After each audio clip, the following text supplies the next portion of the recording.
Vamos a Hechos capítulo 2. Acá está nuestro texto base de la serie de estudios que estamos teniendo en el mes de marzo. Y yo edificaré mi iglesia, y sobre esta roca edificaré mi iglesia.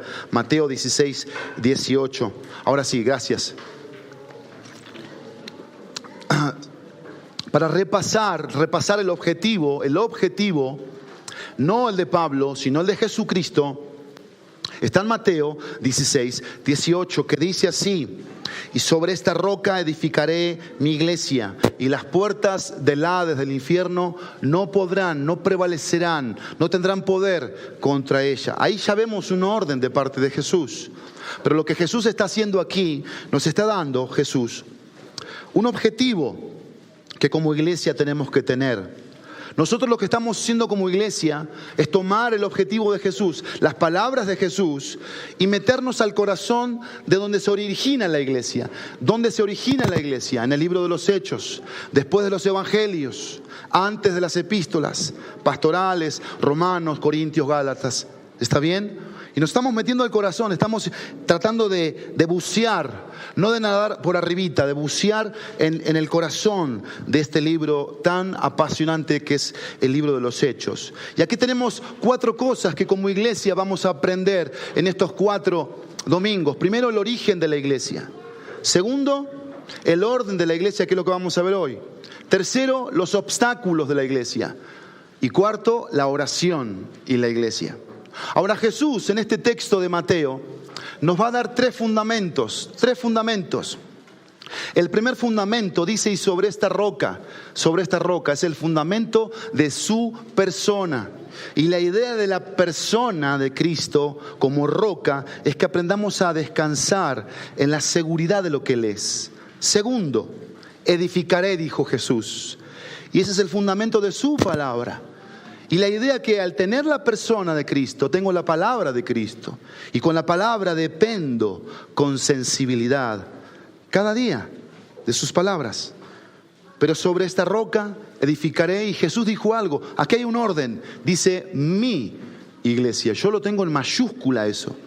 Mi iglesia. Porque el tercer fundamento es el fundamento de su plan. Si yo de la persona de Cristo, en la persona de Cristo descanso seguro, si de la palabra dependo con sensibilidad, del plan de Dios decido con sabiduría cumplirlo. Esos son los 3 fundamentos, Ahora quiero que vayamos a Hechos 1:1. Vamos a estar en este libro, en esta mañana, viendo algunas cosas tan importantes en la introducción. Déjame darte una breve introducción para que podamos captar más lo que Dios tiene para cada uno de nosotros. Estoy en Hechos capítulo 1, versículo 1, que dice así. En el primer relato, recuerden que está escribiendo Lucas, el evangelista, el doctor Lucas. Estimado Teófilo, ¿cuántos saben aquí qué significa la palabra Teófilo? Por si le quieren poner a un hijo Teófilo. ¿Cuántos saben? Teófilo. Dicen de cariño, ¿cómo le vas a decir? Teo. O Teito, ¿no? Si es mexicano, Teito. Que cantamos. Bueno, significa fácil, amigo de Dios.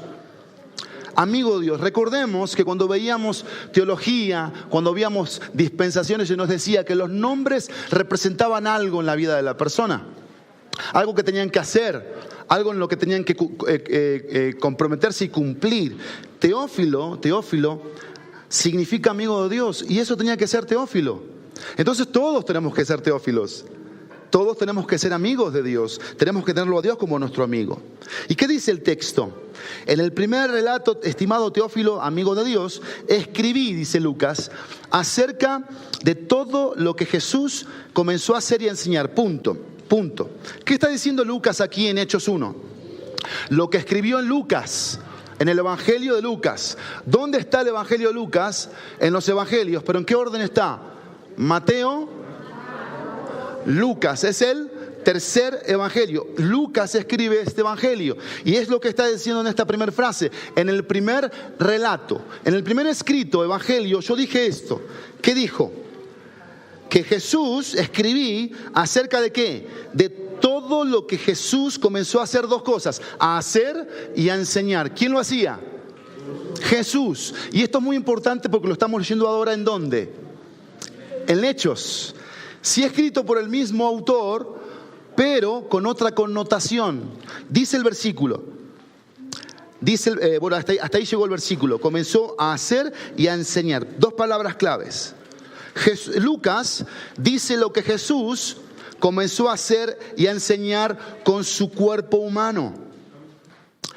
Pero el libro de los Hechos nos dice lo que Jesús continúa haciendo y enseñando mediante su cuerpo espiritual, que es la iglesia. ¿Sí captan la idea aquí? El libro de los Hechos nos va a decir lo que el cuerpo espiritual, que es la iglesia, continuó, palabra clave, continuó haciendo y enseñando a través de la persona de Jesús. Eso es la iglesia. Eso es la iglesia. Y si queremos ser una iglesia ordenada, sin divisiones, sin confusión, sin caos, tenemos que entender esto. Ahora, personalmente me encanta este rasgo de Dios. Dios es un Dios de orden. ¿A cuántos les encanta esto aquí? Qué hermoso, ¿no? Qué hermoso es eso de Dios, como todo de Dios. Pero esto es una de las cosas que más me apasiona, el orden de Dios. Él nos dejó todo lo necesario para vivir vidas ordenadas, para ser ordenados. La práctica bíblica que leíamos ahí en el objetivo es el orden de Dios para su iglesia. Yo quiero dar un énfasis en esta mañana, quiero dar un énfasis. Y yo lo tengo en mis notas, lo tengo bien en negro. Este es el énfasis. El énfasis es el orden de Dios. Repiten conmigo, el orden de Dios.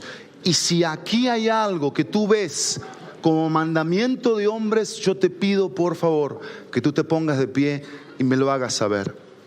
Me lo hagas ver. Si tú vas a encontrar aquí mandamientos de hombres en lo que yo voy a predicar esta mañana, estoy dispuesto a cambiarlo, a corregirlo, porque no quiero avanzar un paso más sin esto, sin este énfasis, el orden de Dios. Ustedes saben que yo me hago muchas preguntas para entender la Biblia, para comprender el mensaje de Dios, y aquí te las voy a poner. Primero, ¿qué significa orden? Segundo, ¿qué dice Dios acerca del orden? Tercero, ¿qué hizo Dios con el desorden?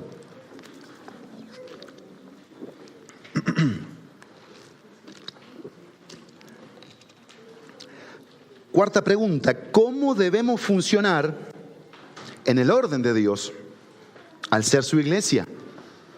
¿Cómo debemos funcionar? Si Jesús llegó al templo y vio a los cambistas, a los vendedores, y vio desorden ahí, vio caos ahí, vio confusión, ¿qué hizo Jesús? Los agarró a todos y les dijo, esto va acá, esto no va acá. Mi casa no es una cueva de ladrones, mi casa es una casa de oración. Y tenemos que poner orden en la casa, eso dijo Jesús. Esto es lo que yo debo comprender. Ahora, ¿cuál fue el orden de la iglesia primitiva? ¿Cuál fue el orden? Por eso el mensaje de hoy se llama el orden de la iglesia. Y tenemos un solo versículo para estudiar.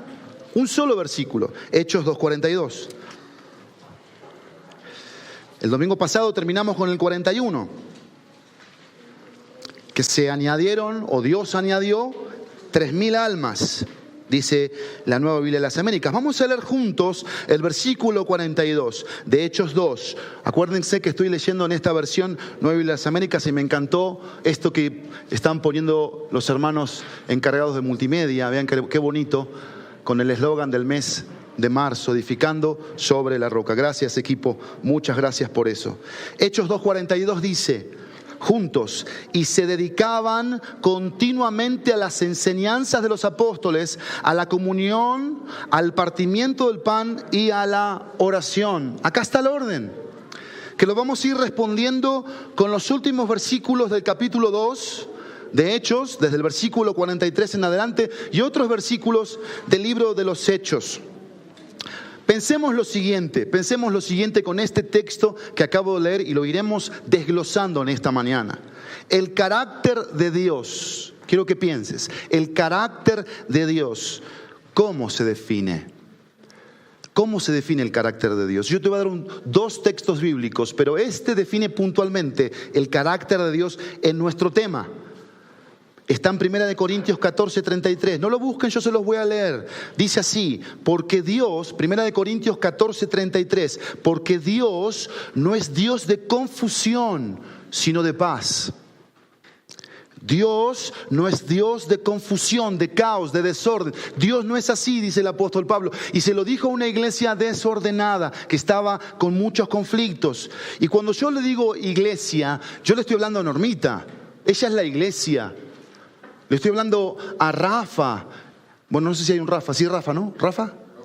¿Cómo? Ramón. Rodolfo. Lo que pasa es que no entiendo por el cubrebocas. ¿Se dan cuenta cuando uno escucha a uno se vuelve un caos? ¿Cómo le voy a decir Rafa a un Rodolfo? Desorden, tal cual. Bueno, o sea, Rodolfo, si tiene a Cristo en su corazón, es la iglesia. Job, si tiene a Cristo en su corazón, es la iglesia. No digamos, bueno, la iglesia. O sea, el que tiene oídos para oír, oiga. O sea, no, te estoy hablando a ti, dice el Señor. A ti. Y esto es lo que está diciendo. Que la iglesia estaba en confusión. Quizás estamos hoy confundidos. Quizás hoy estamos en desorden. Hoy estamos operando mal como iglesia. Y tenemos que ser sabios y reconocerlo, repararlo, cambiarlo. Y quiero que miren rápidamente, porque esto en la semana me lo mostró el Señor. Levanten tantito sus manos, no hace falta que la levanten muy alto. Sus manos, por favor, sus manos, arriba las manos, como decía el Puma. No los voy a robar, Arriba las manos, miren.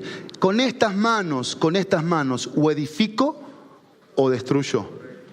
O edifico o destruyo la iglesia de Dios. Pablo lo dijo en 1 Corintios 3. Hay manos que edifican, que construyen, que pegan ladrillos, que agarran la mezcla, la preparan y van pegando ladrillo con ladrillo. Antes hacen un fundamento y cavan la tierra hasta llegar al tepetate y ponen el fundamento bien colocado. Pero hay manos que quitan los ladrillos y le pegan con el martillo, rompen, destruyen. Y podemos ser esas manos, o las que edifican o las que destruyen, derriban. Dios nos libre de eso. ¿Cómo termina el versículo de Corintios 14:33? Dice, como en todas las iglesias de los santos. Dios hace aquí algo, miren familia, Dios hace aquí algo en esta iglesia. ¿Qué es lo que hizo Dios? Con su verdad de 1 Corintios 14:33, Dios influye en mí para que su carácter se forme. Esa es la idea. Si tengo a Dios, tengo que estar en el orden de Dios, no vivir en el caos, el desorden o la confusión. Dios influye. Ahora, lo que debo entender aquí es para qué influye, hermana Gloria. ¿Para qué influye Dios a través de su carácter? Hay un propósito. Y ese propósito está aquí, en el mismo capítulo de Corintios, capítulo 14, pero el versículo 40. Porque en el 33 me dijo lo que Dios no es. Dios no es un Dios de confusión. No es un Dios de caos, ni de desorden, ni de tinieblas. Es un Dios de luz, de orden, de las cosas en su lugar. Es un Dios de paz. Miren lo que dice el versículo 40. Todo se haga decentemente y con orden. Todo se haga decentemente. Decentemente. Esa palabra decencia es una palabra de ética, de valores. Lo que está diciendo ahí, no hagas las cosas cochinamente, de forma sucia, de forma desleal, de forma deshonesta. Tienes que alinearte, dice Dios acá. No puedes seguir así. Eso no puede ser, que digamos esto, que somos esto, somos hijos de Dios, tenemos a Cristo y estamos actuando de esta manera. Dice el texto, por favor, subráyalo. Si ya lo tienes subrayado, remárcalo. Dice, todo se haga decentemente y con orden. Por eso, una segunda definición que yo tengo del orden es esta. Orden es mantener. Todo lo que está bajo mi jurisdicción. Orden es mantener. Todo lo que está bajo mi jurisdicción. ¿Qué es jurisdicción? Mi área. Sí, mi área. Sea mi cuarto, sea las finanzas, sea mis emociones, mi corazón, sea una relación con alguien, dice, debo mantener todo lo que está bajo mi jurisdicción. Primero, arreglado, porque hay cosas que están rotas, que están heridas y hay que arreglarlas. Segundo, limpio. No hay conciencias sucias. Hablamos la verdad en amor, limpio. Tercero, funcional. Acá estamos en el horno, en el horno. Porque aquí, en esta mañana, hay relaciones que no son funcionales. No están funcionando. No están funcionando. Hay odios, hay rencores, hay rencillas, hay amarguras, hay resentimientos. Y cuando Dios habla de orden, habla de esto. Arreglada, limpia, funcional. Y miren bien esto. Y en su lugar. Porque Dios hace eso. Dios hace eso, en su lugar. Vamos a ver lo primero. Lo primero en esta mañana. Lo primero. Y hay dos palabras claves aquí en el texto bíblico para entender los puntos que vamos a mencionar. Vuelvan de vuelta, ahora sí pónmelo por favor. Versículo 42. ¿Alguien hasta aquí tiene alguna duda? ¿Vamos bien? ¿En el orden? Ok. Dos palabras claves con las que comienza el versículo 42. Dice, y se dedicaban continuamente. Yo reparé en la semana en estas dos palabras. Dedicación continua. Dedicación continua, porque de aquí se nos va a dar todo el mensaje. ¿Se acuerdan ustedes la semana pasada? ¿Se acuerdan? Que había una palabrita que yo les mencioné en la que, digamos, se iba a dar lo que era el origen de la iglesia. ¿Se acuerdan de la palabrita? Depende de, dependencia, depender de la persona del Espíritu Santo o la palabra de Dios, la persona del Espíritu Santo y la proclamación del Evangelio. Depende de esto y depende de esto. Bueno, aquí tú tienes donde va a estar, digamos, la fuerza, la convicción, el impulso a hacer del mensaje de hoy. Dedicación continua. Repítelo. Dedicación, una vez más. Dedicación, ahora con convicción. Dedicación continua. Estas dos palabras, o estas palabras con las que comienza nuestro texto, son claves. ¿Por qué son claves? Porque nos van a dar la aplicación de lo que Dios nos va a decir. Si Dios me habla y yo no me dedico continuamente, no voy a aplicar el mensaje. Voy a salir como entré en la semana, voy a ser el mismo, religioso, X. Cuando alguien, te pregunto, cuando alguien es dedicado de forma continua a algo, ¿qué demuestra? Cuando alguien es dedicado continuamente a algo, ¿qué está demostrando? Yo te voy a decir dos cosas que para mí demuestra. Número uno, un interés serio. Y número dos, un compromiso real. Y yo no estoy hablando de tu trabajo, ojo, porque quizás lo primero que pensaste es en tu chamba. No estoy hablando de la iglesia. Estamos hablando de la iglesia, de Cristo, del plan institucional de Dios. Primero la familia, segundo la iglesia. Párale de contar. Muestra dos cosas: interés serio y compromiso real. Los primeros discípulos no habían ido a un instituto bíblico. No fueron a una clase para que les enseñen esto. ¿Sí? Su formación, ¿cómo se formaron? La formación la obtuvieron en la escuela de la vida con Cristo. Y eso bastó para que ellos aprendieran lo que significa ser dedicados continuamente a lo que Dios quiere.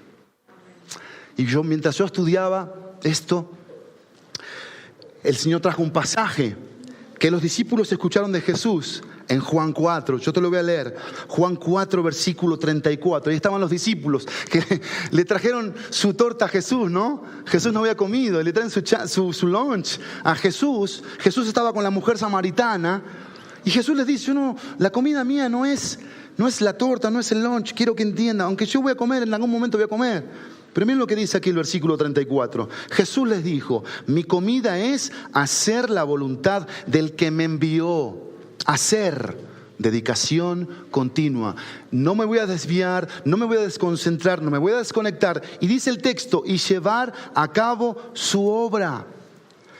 Estas enseñanzas marcaron el corazón de los discípulos y debiera hacer lo mismo en el nuestro. Porque tú sabes de esto, tú identificas esto. Entonces, ¿a qué estaban dedicados continuamente? Número uno, estaban dedicados continuamente, dice el texto 42, se dedicaban continuamente a las enseñanzas de los apóstoles. Yo le coloqué mi punto aquí. Estaban dedicados continuamente a la ministración bíblica. Ministración bíblica. Ministrar es edificar. Ministrar es sanar. Ministrar es amar. Ministrar es exhortar, ministrar es confrontar, ministrar es hablar la verdad. Ministraban. Y dice aquí a las enseñanzas de los apóstoles. Yo no quiero llevarte aquí a toda la apologética que estaban. Yo quiero bajar la enseñanza a un nivel en que todos las podamos entender y vivir. Vean esto, por favor. Los 3.000 nuevos convertidos necesitaban instrucción en la palabra, pero no solamente en la palabra, sino comunión con el pueblo de Dios para algunas cosas, crecer y llegar a ser testigos eficaces. Recuerden Hechos 1:8 que dice, recibiréis poder cuando venga sobre vosotros el Espíritu Santo y me seréis testigos. Bueno, estos 3.000 más los 120 que estaban ahí necesitaban instrucción, comunión. La iglesia primitiva hizo más que ganar almas. ¿Qué hizo? Hizo discípulos. Eso hizo la iglesia primitiva. Y tenían esta palabra presente, que yo quiero traerla en esta mañana contigo. Esta palabra tenían presente, mirá. Mateo 28, 19, 20. Vayan pues y hagan discípulos de todas las naciones. Bautícenlos en el nombre del Padre y del Hijo y del Espíritu Santo, enseñándoles a guardar todo lo que les he mandado. Y recuerden, yo estoy con ustedes todos los días hasta el fin del mundo. La pregunta, ¿sabes qué me hago yo, Cata, aquí? ¿Sabes la pregunta que yo me hago? ¿Qué les enseñaban? ¿Qué les enseñaban? Porque acá dice que les enseñaban, les ministraban. Y yo me pregunté esto y Dios me hizo poner esto acá. Esto es lo que para Pablo Ferrari los apóstoles les enseñaban. Número 1, vida cristiana 1 y 2. Vida cristiana. ¿Cómo se vivía el cristianismo? Eso enseñaban los apóstoles a estos 3.000. Segundo, cómo servir a Dios, confiando en que Él hará la obra. Eso les enseñaban. 3, promover siempre la unidad a través de la comunión, aunque seamos diferentes. Padrísimo, hermano, padrísimo que somos diferentes. Padrísimo, porque ahí es donde se va a manifestar el Espíritu Santo con su poder para generar unidad.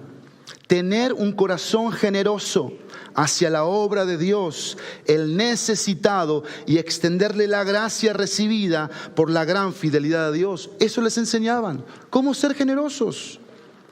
También les enseñaban la prioridad de la importancia de congregarse continuamente. Les decían, mira, bebecito precioso, pechocho, amorcito mío.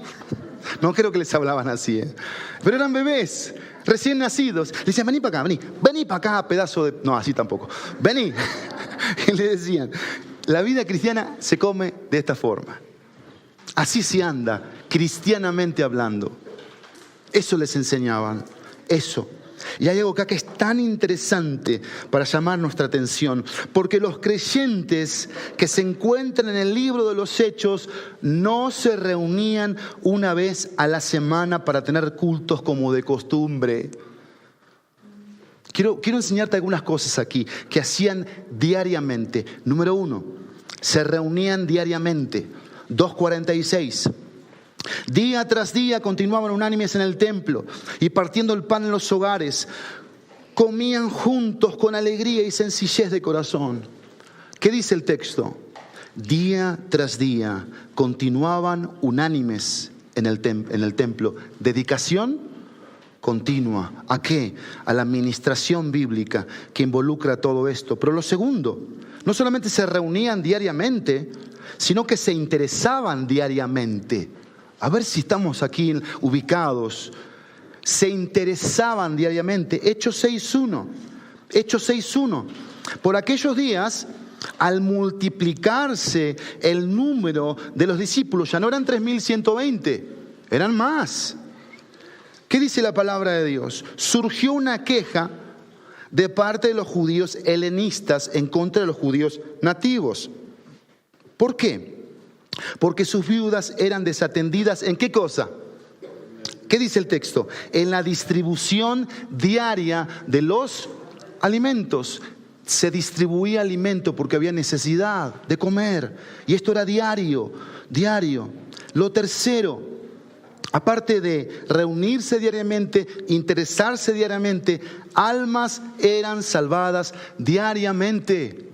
Diariamente. Hechos 2.47 dice, alabando a Dios y hallando favor con todo el pueblo, y el Señor añadía cada día el número, dice el texto, de ellos, los que iban siendo salvos. Otra cosa que hacían diariamente, escudriñaban las Escrituras diariamente.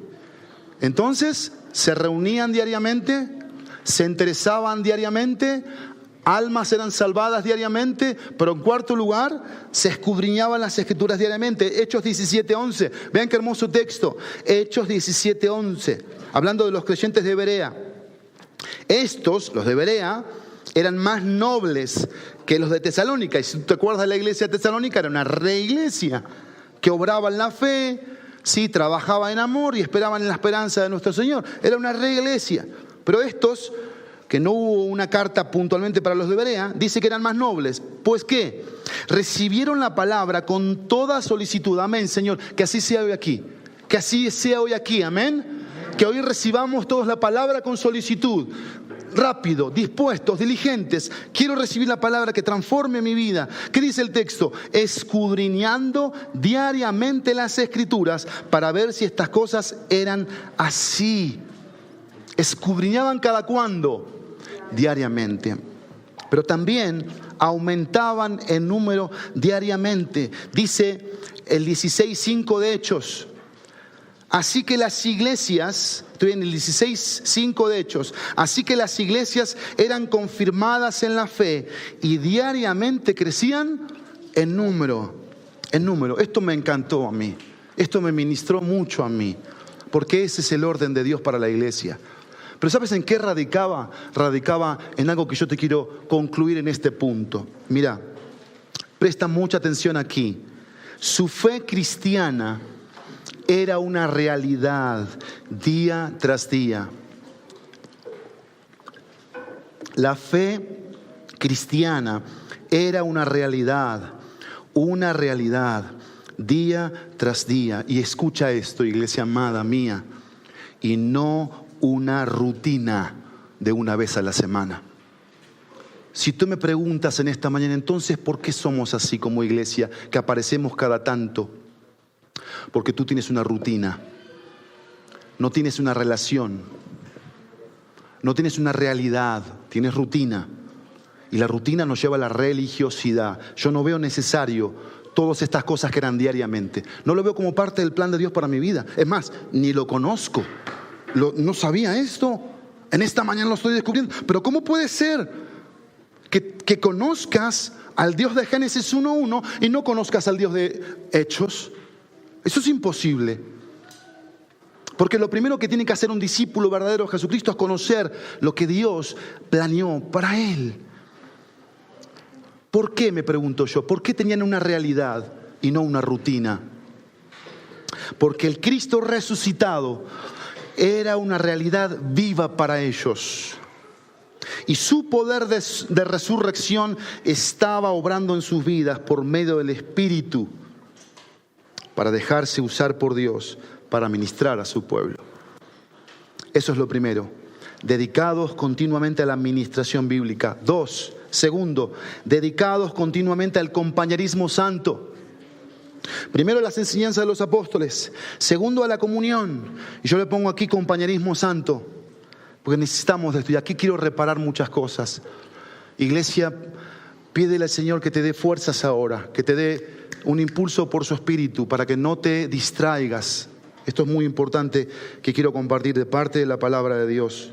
Y te vuelvo a repetir, si tú ves aquí mandamientos de hombres, mis mandamientos, te puedes poner de pie y decir, eso no es bíblico.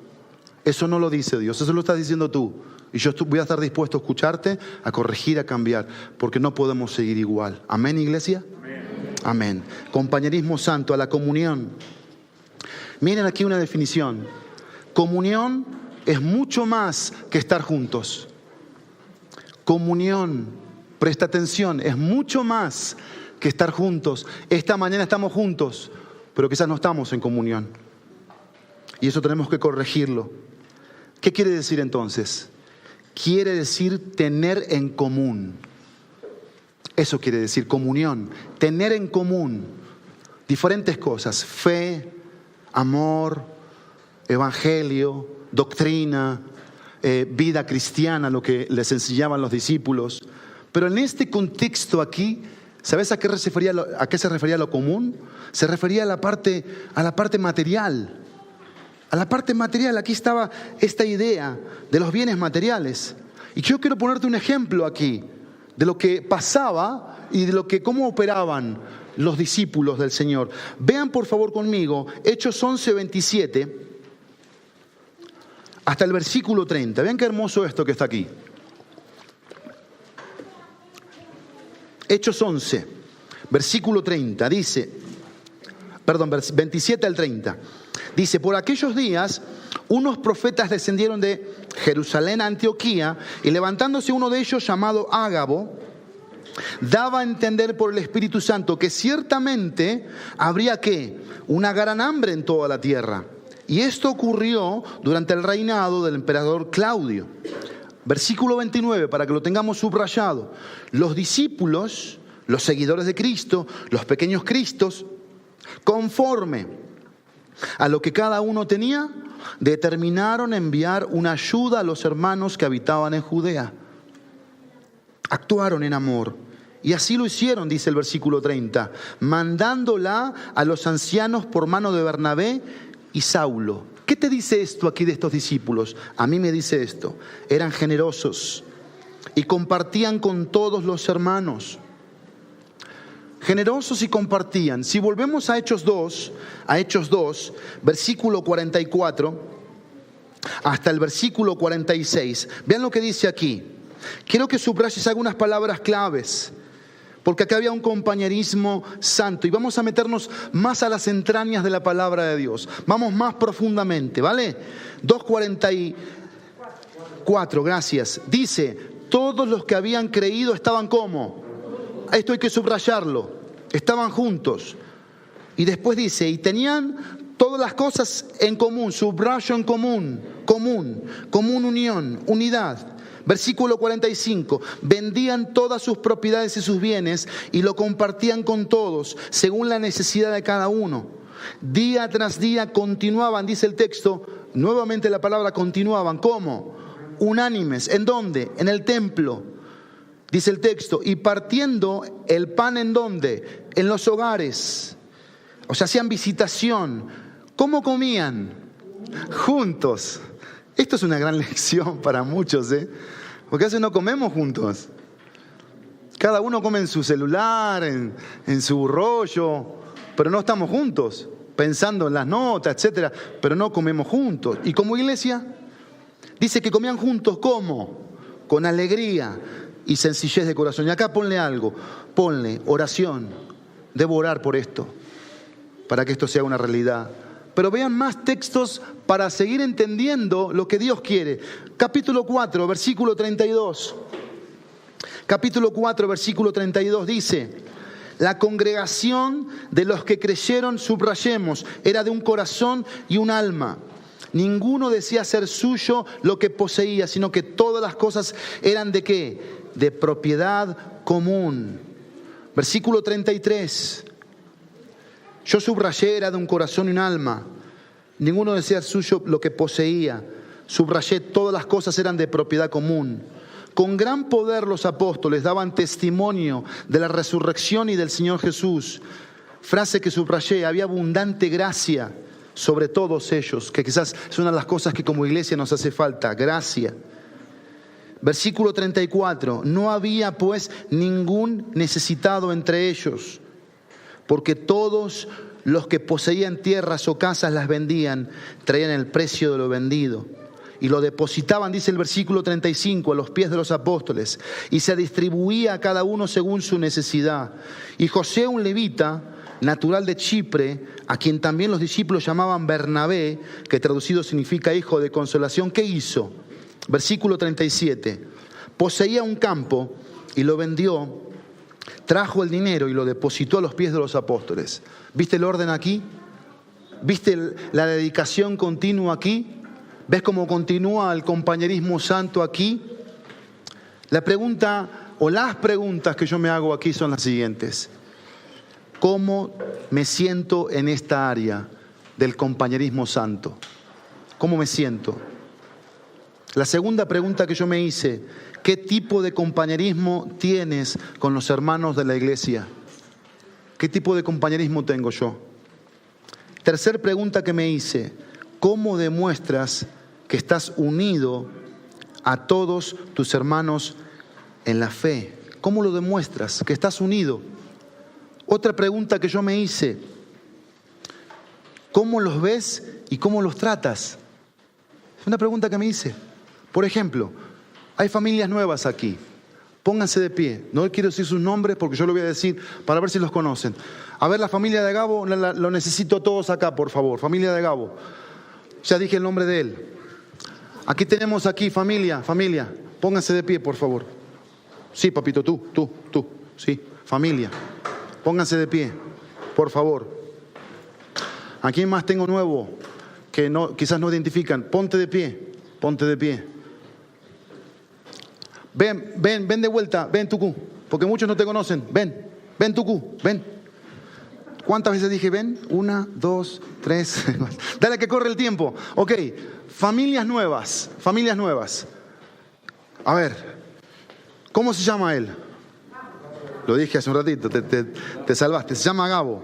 ¿Cómo se llama ella? No, pero espéreme tantito. Si yo estoy haciendo preguntas, no me hagan trampa. A ver, ¿cómo se llama ella? ¿Marian? ¿Cómo se llama ella? Claudia. ¿Él cómo se llama? Gabriel, porque acá está el hijo que se llama Gabo. ¿Y ella cómo se llama? Ana Victoria. Una familia nueva que Dios añadió a la iglesia. Otra familia nueva. Voy a preguntarle a mi hermanita aquí, por favor, no nadie conteste. ¿Cómo se llama ella? Recién dije su nombre. No me están atendiendo. Présteme atención. Marián. ¿Y ella cómo se llama? Tamar. ¿Y él cómo se llama, Betty? ¿Sabes desde cuándo vienen ellos a la iglesia? Desde septiembre del año pasado. Se llama Abel. ¿Y ella cómo se llama? Lili. ¿Qué? Sí, ya me di cuenta. Ok, flaco. Vuelves a contestar y te doy un chicle. Va. A ver, ¿cómo se llama él, Luis? ¿Él cómo se llama? Juan Pablo. Sí, se llama Juan Pablo. Ven acá, rápido, ven. Please. ¿Cómo se llama este muchacho? A ver, Lore, ¿cómo se llama este muchacho? Agustín Riarte, es chef, cocina bien rico. Él, pásame esto que está acá, Agustín o Poncho, llévenmelo adelante, allá al estrado, por favor. Con mucho cuidado, llévenmelo rápido. Eso que está ahí, Abel se dedica a la publicidad, para los que no sabían, hace este tipo de carteles. Llévamelo allá arribita, papi. Él el Tucu se dedica a la cocina bien rico, sabroso. Gabo y Clau reparan muebles, ¿cómo se les llamaría? Fabrican, diseñan muebles. Acá arriba, mirá, necesito esto acá arriba. Gracias. Entonces ya conocen a 2 familias más Juan Pablo y Agustín. Ahí atrás, ¿cuántos se ubican a esta familia? Ellos son actores de Hollywood, los ubican. A ver, ¿cómo se llama ella, iglesia? Sin que responda Lucy. Al general, ¿cómo se llama ella? ¿Cómo se llama? ¿Sí sabes, Lucy? Se llama Tania. ¿Y saben quién es ella? La esposita de este hombre, que se llama ¿cómo? Tiene un nombre bíblico. Job, exactamente, que lo mencioné él. ¿Y él se llama? Nathan. ¿Y él? Joshua. Una familia nueva que Dios añadió hace unos meses atrás. Ahí atrás. Pueden sentarse. Gracias, papito. Pueden sentarse. Y ya esta manzana, ahora sí, como dice el dicho, no lo voy a decir porque si no se graba. Bien, ponte de pie, pónganse de pie. Otra familia nueva. Me falta el más chiquitín. Ahí atrás. Ahí está. Una familia nueva. ¿Cuántos saben cómo se llaman ellos? Tú sí sabes. Sí, yo sé que sabes. Bueno, dilo. A ver, ¿cómo se llaman? Jelly se llama la mamá. Dorian el mayor. Papito, bájate la capucha porque quiero que te vean. Quítate un poquito la gorra, que lo vean. Y el más chiquito se llama Derek. Una familia nueva que Dios añadió a la iglesia. Ahora pueden sentarse todos. Tenemos que identificar a las familias de la iglesia. Miren aquí, por favor, miren aquí. Tenemos que identificar esto. Esto tenemos que identificar como iglesia, como familia. Tráeme lo que sabes primero.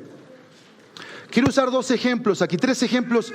No quiero correr, pero sí quiero que les quede claro en esto del compañerismo. Compañerismo santo. Compañerismo. Es muy importante que todos, los antiguos como los nuevos, identifiquen esto. Gracias, Janito. Bueno, vamos a usar el ejemplo de Janito. Vente, Janito. Janito, ya que está acá, ¿no?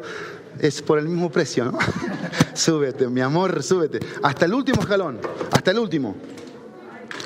Este es el ejemplo que yo le llamo el ejemplo de crecimiento espiritual. Él está creciendo espiritualmente como iglesia, ¿sí? Y yo lo estoy empujando, no lo estoy empujando. Está creciendo espiritualmente, pero vente, Estefano. ¿Qué creen? Aparte de que él está creciendo y ya está arriba en su crecimiento, súbete al segundo escalón. Él también está creciendo espiritualmente, hasta el segundo escalón, está creciendo espiritualmente. ¿Ven? Ahora, ¿cuál es la idea aquí del crecimiento? ¿Cuál es la idea aquí del crecimiento? Que Jano lo ayuda a crecer a Estefano. Esa es la idea del crecimiento en la iglesia de Cristo. Yo lo ayudo a crecer. La idea de Estefano no es jalarlo hacia abajo a Jano. Porque eso pasa muchas veces en la iglesia. Lo jalamos y no lo hacemos crecer el que está creciendo.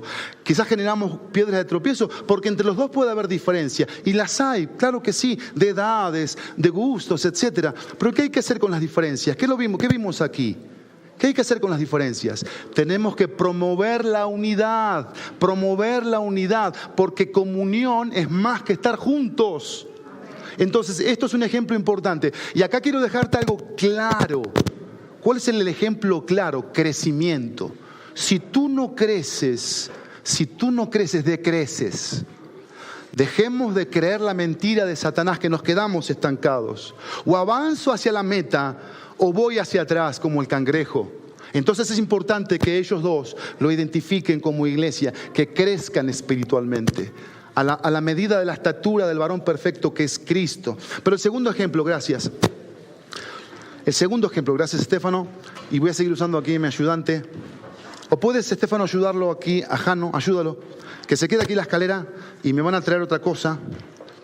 Porfa. Ahorita después la desarmamos. Quiero que la sigan viendo para que vean el ejemplo. Acá tengo otro ejemplo que quiero usar hoy. Y es esto que está acá, como ustedes ven aquí. Estos son más que dibujitos y más que frases escritas sobre ideas o visiones o propósitos. Acá hay 4 cosas, 2 hacia adentro y 2 hacia afuera que yo quiero usar con el ejemplo de una mesa. Vamos a poner la primera pata. La primera pata se llama generando vínculos de amor, que habla de tener un mismo sentir. Quiero que des vuelta tantito, rápido, la mesa. ¿Qué va a pasar si yo tengo solo una pata? ¿Se sostiene la mesa? No la puedo ni parar la mesa. Entonces con una pata, que es generar vínculos de amor, si la pueden correr para que lo puedan ver, no se sostiene la mesa, no hay estabilidad con una sola. ¿Cómo se llama el primer objetivo o visión? ¿Cómo se llama? Generar vínculos de amor. ¿Qué significa eso? ¿Alguien me puede decir esta mañana? Los que ya tienen tiempo, creo que se ha dicho varias veces. Más. ¿Qué significa generar vínculos de amor? Fuerte, fuerte, a ver, flaco. Tener un interés genuino por los demás, invitarte a comer, a tomar un café, hacer una llamada telefónica en la semana para orar contigo, discipularte, aconsejarte, amarte, servirte, bendecirte. Pero esto es algo que se debe ¿qué? Generar. Esto no viene solo. Él colocó esta pata aquí. ¿Se dan cuenta ese ejemplo? Alguien vino y colocó la pata para que la mesa se pueda parar. Segunda pata. Son dos cosas hacia adentro. Las primeras dos, hacia adentro. Si yo genero vínculos de amor, yo doy el paso de fe, es decir, voy a amarlo a Errol. Voy a amarlo y voy a servirlo. Y voy a ser compañero de milicia. Va a pasar esto, mirá. Voy a necesitar esto. Desarrollar madurez espiritual. Porque las diferencias van a existir. La falta de buena comunicación va a pasar. Van a haber cosas que de su naturaleza o de mi naturaleza van a ser chispas. Va a chocar la cosa, cultural, viene de otras iglesias, de otra iglesia, etc. Va a chocar. ¿Qué voy a necesitar aquí? Desarrollar madurez. ¿Cómo se desarrolla la madurez? Con disciplina, con decisión, con esfuerzo, con amor. Por eso pongo un texto que es Efesios 4:32. Que dice que tenemos que ser benignos unos con otros, misericordiosos, tenemos que perdonarnos unos a otros así como Dios nos perdonó. Y esto es orden, dos cosas hacia adentro. Y vino alguien que colocó la pata, ¿se dan cuenta de esto? Alguien decidió hacerlo. Pero lo tercera pata, si quieres ponla tú, Estef. La tercera pata ya es un tema hacia afuera, porque si trabajamos bien lo de adentro, ¿me ayudas? ¿Ustedes están viendo de ahí afuera? Poncho, ¿están viendo de ahí afuera? Vengan acá, acérquense. Los que no están viendo necesito que vean, porque algunos me preguntan, y yo tengo una relación con varios hombres de aquí, me dicen, yo quisiera que existiera una iglesia sola. Bueno, quiero que veas aquí. Si Dios pone la convicción en tu corazón que realmente existe una iglesia sola, pero esa iglesia sola tiene localidades. Estaba la iglesia de Corinto, estaba la iglesia de Tesalónica, estaba la iglesia de Roma, pero era una iglesia sola. ¿Qué es lo que pasa aquí? Nosotros tomamos la Biblia y la aplicamos como iglesia como nos conviene, pero eso no significa ser iglesia. Sí. Hay una iglesia sola, la iglesia de Cristo. No es que está la iglesia de los hermanos libres, los bautistas, los bíblicos, mormones, testigos de Jehová. Bíblicamente hablando, solo hay una iglesia. Y yo quiero dar la respuesta, es solo hay una iglesia, no hay más. La diferencia está en dónde está la iglesia, dónde radica la iglesia. Y lo segundo, aparte de dónde radica, es qué hace esa iglesia ahí. ¿Cómo se desarrolla? ¿Cómo se desenvuelve esa iglesia ahí? ¿Qué pasa? Ahí es donde estamos muchos lejos de las verdades de Dios. ¿Por qué? Porque no hay vínculos de amor. Segundo, no hay desarrollo espiritual. Tercero, ¿qué es lo tercero? Lo tercero es sirviendo voluntariamente en tu comunidad. Esto es hacia afuera. Acá no estamos hablando de tocar la puerta y dar un folleto evangelístico. Acá estamos hablando de ir a algún vecino, a alguna persona y decir, quiero que me des algún motivo de oración porque quiero orar por ti. Él no es creyente, él no tiene a Cristo. Y yo voy a pedirle unos motivos de oración. Quizás tengo alguna creatividad y le hago una notita en diciembre, le regalo algo especial y le digo que es importante, cosas que puedo hacer por la comunidad. Hay iglesias que lo que hacen es ir a pintar casas, ir a cortar pasto, ir a lavar coches. Pero es servicio. Y por eso dice una palabra clave aquí, sirviendo. Porque si yo genero vínculos de amor, si hay amor, si hay un desarrollo de madurez, por supuesto que va a haber servicio. Por supuesto que sí. Lo primero es hacia adentro, hay que trabajar en esto. Esto puede costar solamente una decisión en esta mañana, esto. Porque quizás no avanzamos como iglesia en estas cosas porque nos falta perdón, porque nos falta gracia, porque nos falta paciencia, porque nos falta humildad en el corazón, nos falta sensibilidad al Señor. Y lo tercero va a venir, que es un servicio voluntario. Y la cuarta pata, Si yo pongo estas tres, quizás puede ser que se sostenga la mesa, pero si yo apoyo hacia así, se va a inclinar. Ahora sí, damos vuelta a la mesa y acá están las cuatro patas, que es lo último. ¿Qué dice? Ganando almas para Cristo. ¿Qué dice Proverbios 11:30, evangelistas? ¿Qué dice Proverbios 11:30? El fruto del justo es árbol de vida y el que gana almas es sabio. Y acá está la mesa. Funcional, exactamente, con las cuatro patas. Esto es la IBJ. Esto es lo que la IBJ ha identificado. Dos cosas hacia adentro, dos cosas hacia afuera, para ser la iglesia que está aquí en Hechos, que genera compañerismo santo, que cuando ve a una persona, la ve, la trata como si Jesús mismo la estuviese viendo, Jesucristo mismo. Y no me pongo digno de que no saludo o que hago una grosería. Y si hay diferencias, por el amor de Dios, Mateo 18, estando tú y Él solo, arreglen esa situación, pero arréglenla, arreglémosla, porque el pecado mina, contamina, divide, corrompe, mata, destruye, divide. Y tenemos que tener celo por esto. Tenemos que tener celo por esto. Y el último ejemplo que quiero poner aquí del compañerismo es el siguiente. Papito, si quieres, aléjala tantito. Necesito 3 personas aquí adelante. 3 personas, rápido. Si quieres, acá, mira, acá tenemos más. Bueno, o llévenla. 3 personas rápido, acá. 3 personas. 3 personas. Acá viene Errol, viene Juanma y viene Job. Va. Bueno, 4, dale, 4. Pónganse así, agárrense así como. Y ahora únanse. Hagan un círculo. Hagan un círculo. Eso. Bueno. Así también se puede ver la iglesia, como este anillo. Es un anillo de compromiso de oro, en donde habla de algo que está completo. Y esto puede ser la iglesia, ¿sí? Donde ellos 4 se llevan padrísimo. Son recuates, conviven mucho tiempo juntos, ¿sí? Entonces yo vengo al círculo de ellos y me encuentro con algo. No entro en su círculo. Eso no es la iglesia. ¿Cuál es la idea de este círculo? Que ahora, así como están, pero se volteen hacia afuera. Tú hacia allá y tú hacia acá. Volteen, pero igual así. Ahora codo con codo, así, igual. Entonces yo llego con Juanma. ¿Y Juanma qué me va a dar a mí? Me va a dar lo que él recibió acá adentro. ¿Qué recibiste? Amor, compañerismo. ¿Qué recibiste? Ánimo. Y yo voy a encontrar eso en él.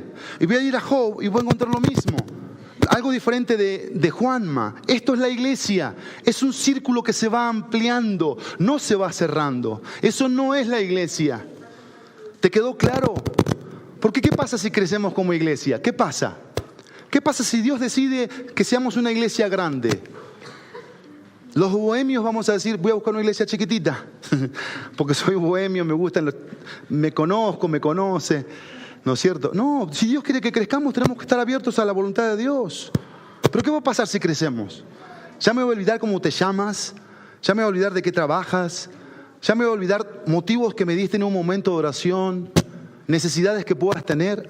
Tenemos que saber eso, identificarlas, porque la idea es que codo con codo crezcamos hacia afuera para alcanzar más familias, más personas con la verdad del Evangelio. Gracias. Dios les bendiga a todos. Déjenme terminar en esta mañana. Déjenme terminar.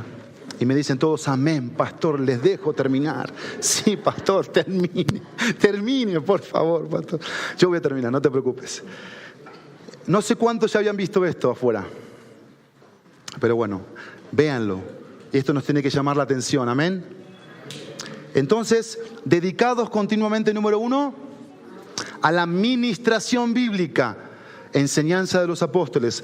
Dedicados continuamente, número 2, al compañerismo santo, comunión. Tercero, dedicados continuamente, dice el texto bíblico, se dedicaban continuamente a las enseñanzas de los apóstoles, a la comunión y dice al partimiento del pan. Lo tercero es lo siguiente: reafirmar y recordar la salvación y al Salvador. 2 cosas claves aquí. Número 1, reafirmar. Número 2, recordar. El partimiento del pan significaba esto. No era solamente me siento y como, sino era bueno, ¿qué estoy comiendo? ¿Qué estoy bebiendo? ¿Qué significa esto? Y acá hay algo muy sencillo. Reafirmar porque aprendieron a ser agradecidos con Dios por lo que cambió sus vidas. ¿Qué fue lo que cambió la vida de estos hombres y mujeres? La salvación, Cristo. Pero también necesitaban estar seguros. ¿De qué? De lo que habían hecho al recibir a Cristo como su Salvador. ¿Por qué?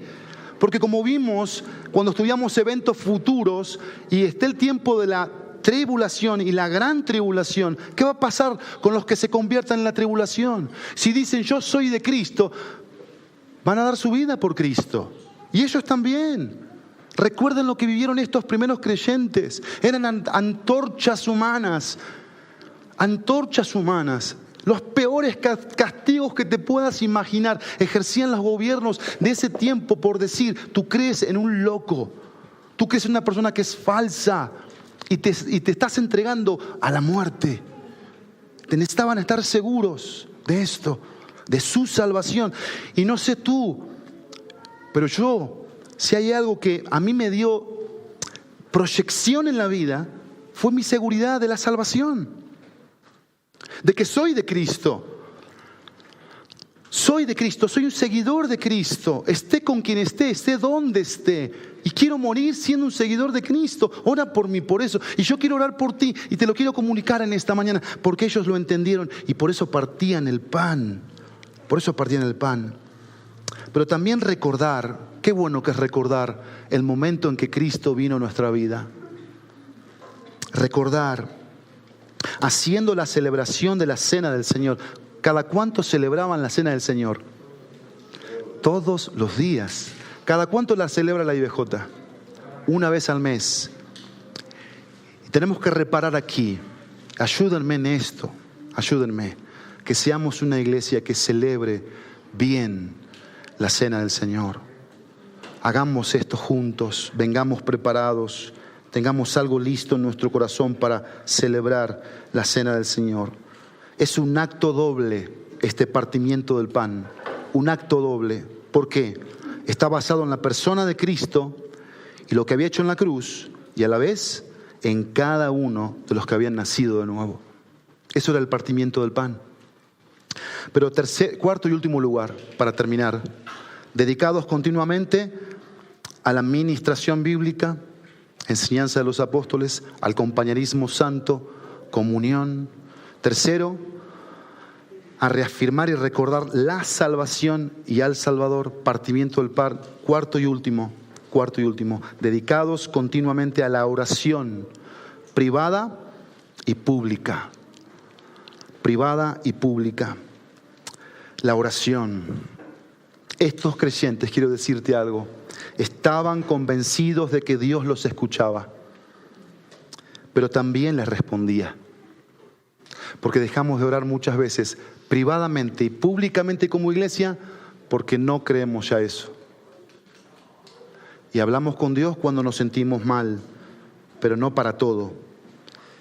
Era una entrega total y decidida a buscar a Dios cuando sea y como sea. ¿Te acuerdas lo que vivieron ellos? Persecución. Perdieron todas sus tierras, sus propiedades por la causa de Cristo. ¿Se acuerdan lo que hizo Nerón? Que vendió una mentira y todos los creyentes empezaron a irse a diferentes lugares de Asia, probados, pruebas de fuego. Oraban. Nuestro Señor había sido su ejemplo de vida de oración. Quiero recordarte una única cosa que los discípulos le dijeron a Jesús que les enseñara. Lucas 11:1, te lo voy a decir. Enséñanos a orar. Fue lo único que le dijeron, enséñanos. Enséñanos a orar. ¿Por qué? Porque algo veían en Jesús. Algo veían en Jesús. En Hechos 1:14 dice la palabra de Dios que todos estaban unánimes. Y mirá a lo que estaban unánimes y entregados. ¿Qué dice Hechos 1:14? Entregados de continuo a la oración junto con las mujeres y con María la madre de Jesús y con sus hermanos. ¿Qué nos enseña esta entrega? Su entrega nos enseña que no por aparecer en lo último del versículo 42, porque dice, y la oración, está en el último aspecto del versículo. ¿Qué nos enseña esto? Que esto no significaba que era lo último, sino todo lo contrario. Mirá lo que significaba. Era su comienzo, era una prioridad real, era su caminar y su culminar de día en día. La oración estaba en el lugar que debía en la iglesia primitiva. Eso es orden. Eso es orden. Y si como iglesia no aprendemos en esta mañana, esta seguirá siendo una iglesia que por muchas razones no va a alcanzar el máximo de Dios, el potencial de Dios, el propósito de Dios. Y existirán muchos desórdenes, caos. Así que me pregunto para terminar, ¿a qué estamos dedicados continuamente como la iglesia de Jesucristo? ¿A qué estamos continuamente dedicados? Conclusión. El orden de Dios para su iglesia se ve en una dedicación continua a 4 cosas: ministración bíblica, compañerismo santo, reafirmar y recordar la salvación y el Salvador, oración privada y pública. Así que vamos a practicar.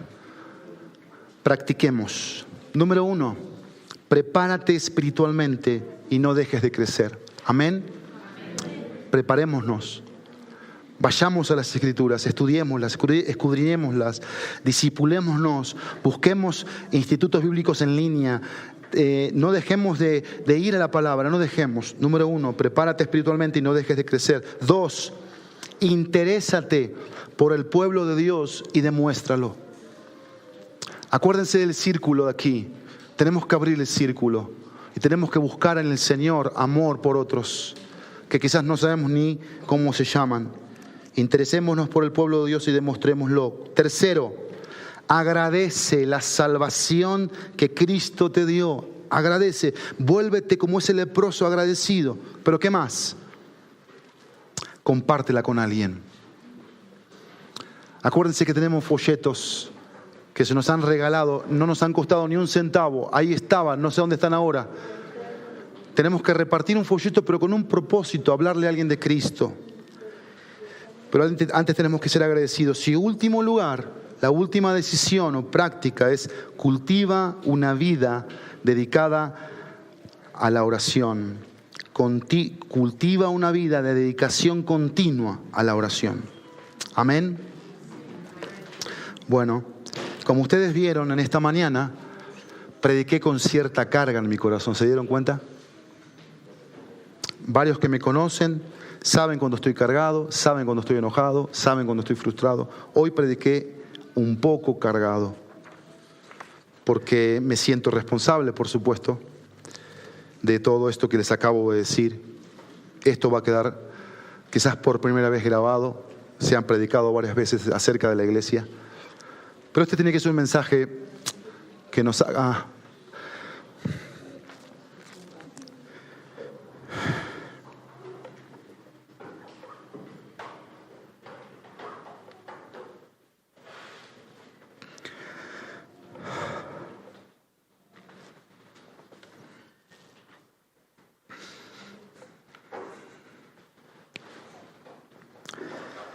Padre, venimos en esta mañana a ti, Padre.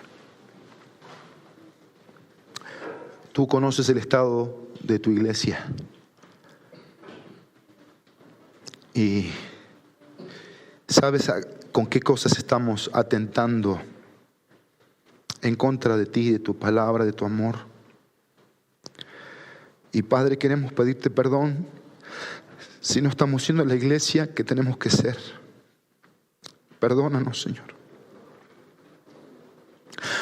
Perdona la dureza de nuestro corazón, la falta de amor,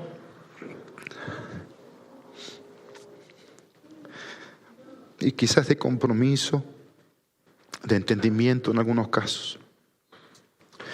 Pero estamos aquí en esta mañana porque queremos ser esa iglesia No nos queremos conformar con lo que hasta aquí tú nos has mostrado, revelado, enseñado.